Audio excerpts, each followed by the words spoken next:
L'émission suivante est produite avec la participation de bénévoles. Bonne émission.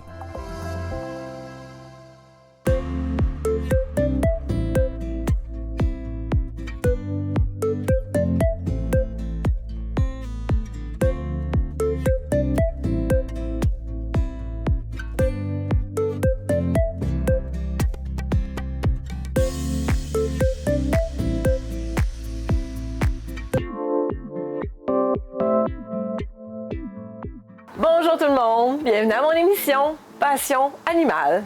Aujourd'hui, nous allons recevoir un ami, Annie Ferland, avec un Maine Coon. C'est notre sujet du jour, un gros chat majestueux.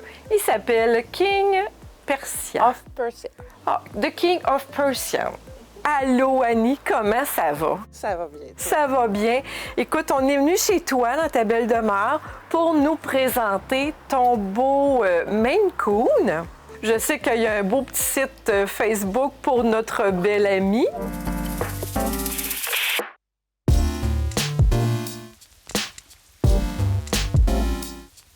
Il y a sa page.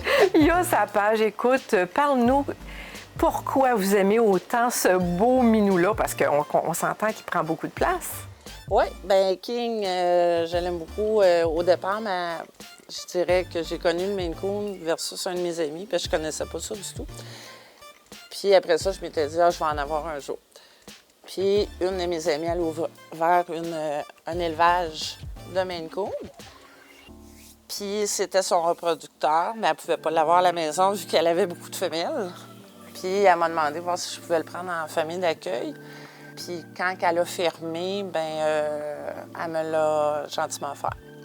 Fait que je pouvais pas dire non, puis c'est mon gros bébé. Il est rendu à quel âge, ce beau bébé-là? Il n'a pas encore 3 ans. Il va avoir 3 ans à la fin du mois de septembre. Ça vient d'où, ce bel animal-là? Si on parle de King, lui, il arrive de la Russie. Il est arrivé de la Russie à 5 mois. OK. Je suis allée le voir le lendemain de son arrivée. Je suis tombée en amour tout de suite avec.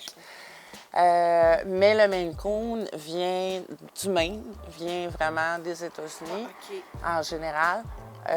C'est une des plus vieilles races naturelles qu'on a encore. Ça commence au 19e siècle. Il y a beaucoup de mythologie, de légendes au travers, comme de quoi que ce serait des Vikings qui auraient apporté des chats puis qu'il y aurait eu un mélange. Il y en a d'autres que c'est une reine qui aurait apporté un angora, qui aurait eu un autre mélange.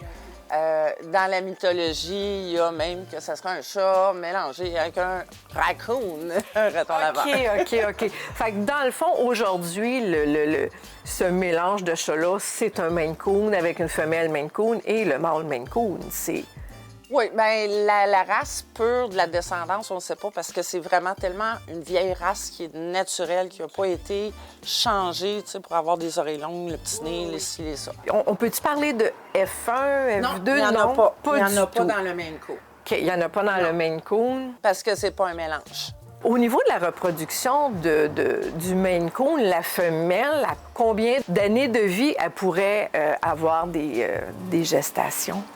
Tout dépendamment des éleveurs, je dirais entre 2 et 4 ans. Il y a des éleveurs qui disent que 4 ans, ça commence à être vieux. Ça va aussi avec le nombre de portées qu'elle va avoir eu. OK. Parce qu'il y en a qui peuvent être très exigeants au niveau des petites femelles. C'est ça. Une portée par année peut être très bien pour une femelle. Est-ce qu'il y a des genres de races, poils plus courts, poils plus longs? Habituellement, le Maine Coon, c'est un poil long. OK. Ce qui le caractérise beaucoup, c'est le corps, il faut qu'il soit vraiment comme rectangle, son plumeau sur les oreilles. Il y a du poil entre les pattes. OK. Fait que quand il va chez le toiletteur, il se fait pas couper le poil entre les pattes. Non, bien, à moins qu'il y ait vraiment des problèmes au niveau de la litière. Ah, OK. Ça peut être un problème. King, il n'y en a pas. Le nez, c'est très carré habituellement, vers l'arrière. Les yeux sont en amande. C'est sûr que la queue les différencie beaucoup. Moi, King, présentement, il fait 40 pouces du bout du nez au bout de la queue.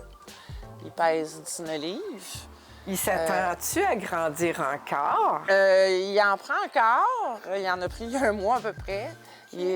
Un Maine Coon peut prendre de la grandeur et du poids jusqu'entre 3 et 5 ans. Sa collerette, qui fait partie aussi de la race du Maine Coon, qui est différenciée, ça aussi, ça peut changer quasiment jusqu'à 4 ans. Oh, wow! Fait qu'il va être encore plus massif. Tu vas le revoir dans 2 ans, puis ça va être très différent. Il va être encore, quoi, 5 livres de plus qu'on pourrait dire? Son papa, il pèse présentement 25 livres. OK, il se maintient pas mal dans la norme. Ouais. C'est un beau gros chat. C'est ça. Puis King, lui, si tu me permets, je vais le prendre. King, on l'appelle au niveau de la couleur, c'est un mackerel, qui est son noir. Et Tabby, mackerel Tabby, Tabby, c'est son tigré. Le Tabby peut être différent, il y a plusieurs tigrés différents. C'est sa robe à lui. On parlait du nez, des yeux, de la collerette. On voit très bien son prestige de Maine Coon. Il porte bien son nom, King. Écoute, merci Annie. On va faire une courte pause et de retour pour une chronique vétérinaire.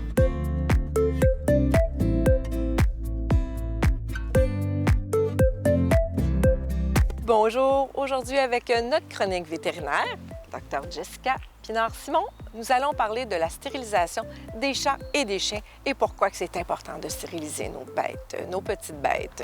Chez les chats, bien la surpopulation. Donc, c'est vraiment un enjeu social. Beaucoup de chats se retrouvent dans les rues, sans maison ou dans les refuges comme la SPA ou des refuges privés. Donc, il faut vraiment faire stériliser nos animaux, surtout ceux qui vont dehors, pour éviter d'avoir des chatons là, qui n'ont pas de domicile à eux. C'est à partir de quel âge qu'on pourrait faire stériliser soit le petit chaton ou la petite femelle? La belle âge, c'est un 6 mois. On laisse aller la croissance. Juste avant, évidemment, les fameuses chaleurs. Parce qu'une autre raison de stériliser nos animaux, c'est le après. Une fois qu'ils sont à maturité sexuelle, la femelle a des chaleurs qui amènent des miaulements qui sont assez désagréables. Le mâle, bien, il y a une urine qui sent très fort, donc il faut nettoyer la maison et désinfecter parce que c'est même très difficile à enlever comme odeur. À partir de quel âge la petite femelle pourrait commencer déjà à avoir des petites portées de chatons?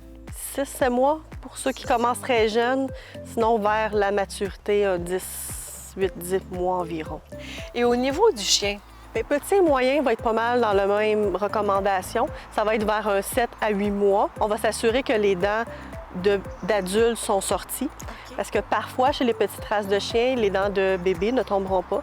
Et on va profiter de la même anesthésie pour les retirer parce qu'on ne veut pas qu'ils restent en place. Donc, on va laisser la croissance de l'animal et la dentition permanente sortir avant de stériliser. Pour le grand chien, mais lui, on va vraiment laisser sa croissance parce que le grand chien va être adulte, pas un 10-12 mois comme les petites races, mais plus à un 18-24 mois. Donc, il faut vraiment laisser ces chiens-là grandir avant de les stériliser. On va faire un compromis pour la femelle de grande race qu'on va faire entre les 2 premières chaleurs, vers 10 mois environ, à cause des hormones sexuelles pour prévenir les cancers mammaires quand elle va être plus vieille. Merci beaucoup, Jessica, pour cette belle chronique vétérinaire.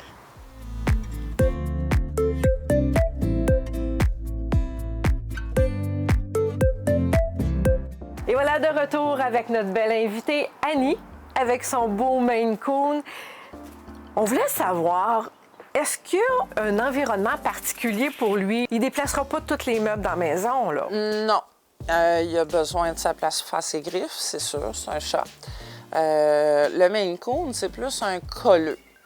C'est un... Moi, je l'appelle mon faiseux de pâte ou mon massage de ventre le soir.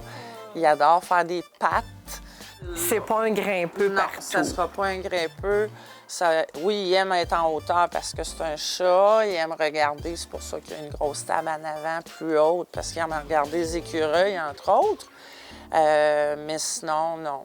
Fait que, au niveau de l'entretien de King, C'est le brossage, quoi, 1, 2 fois par jour, 1 fois par semaine? King, je le brosse le plus souvent que je peux. Fait que ça va être 1 à 3 fois par jour. OK. Si c'est juste 1 fois dans la journée, mettons c'est le soir, c'est une boule de poil à peu près grosse comme ça que j'enlève avec la brosse. Oh mon dos, OK. Plus son peigne que je démêle parce que ça reste qu'il y a un double poil. C'est que son poil il est un peu comme imperméable à l'eau. Habituellement, les Maine Coon aiment beaucoup l'eau. Ils aiment jouer avec l'eau. Au niveau des maladies du Maine Coon, il faut faire attention à tout ce qui est cœur. Et hanches, ils sont plus fragiles, ils ont des problèmes. King, lui, a eu tous ses tests. Fait que, Ces tests sont tous ouais, négatifs. c'est un beau bébé. L'espérance de vie d'un Maine Coon, c'est à peu près 10 ans. C'est quand même très court pour un chat. Au niveau de sa nourriture, il faut dire que ma mère, elle a travaillé 35 ans dans une clinique vétérinaire. Fait que vu que King peut grandir jusqu'entre 3 et 5 ans, moi, il est encore sur la bouffe chaton. OK. Il prend de l'Origène, qui est 90 protéines. OK. L'autre qui est équivalente, c'est la Farmina. Si on parle de l'Origène puis de la Farmina, c'est du cru desséché. Ah, OK. C'est du cru déshydraté. Puis c'est pour ça qu'elle est aussi autant naturelle. Il n'y a pas de farine dedans, ces choses-là, qui est beaucoup mieux pour la santé d'un animal. OK. Parce que beaucoup des croquettes aujourd'hui, ils vont même rendre malades les animaux parce qu'ils ont beaucoup de sucre. Ils ont beaucoup de farine. Ça amène des allergies, ces animaux. Fait qu'il faut faire attention. Fait que moi, c'est sûr que King, c'est Origène, Farmina. Puis il y a ce que j'appelle aussi sa collation du soir, qui est une canne complète de Friskies. De Friskies. Il est vraiment gâté. Un petit peu. Est-ce qu'il pourrait être admis avec d'autres animaux si monsieur il est roi puis il va être tout seul? Le Maine Coon est réputé pour s'entendre avec tous les animaux et réputé aussi pour s'entendre avec tous les humains. Fait que King a été élevé avec d'autres chats, vu qu'il était dans un élevage. Il y avait aussi un chien. OK. Fait que le Maine Coon est vraiment réputé justement pour avoir un super bon caractère.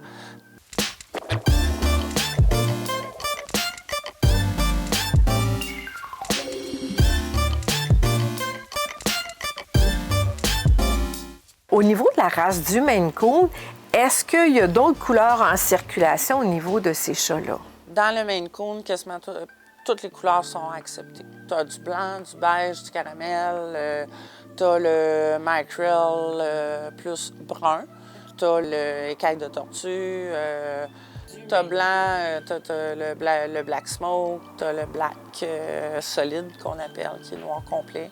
C'est qui recherche un bel animal comme ça? Je pense que c'est faut que tu tombes en amour avec. C'est quand tu le vois, quand tu le prends, quand tu le touches. Le poil, il est doux. King, il a un poil plus frisé. Il a du poil vraiment droit. Au niveau de la finance? On peut parler entre minimum 2000 et 3000.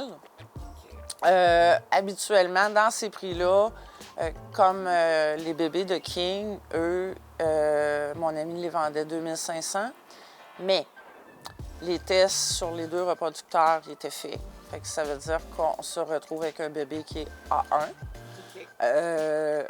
Le chat est stérilisé, vermifugé, vacciné, micropucé et enregistré.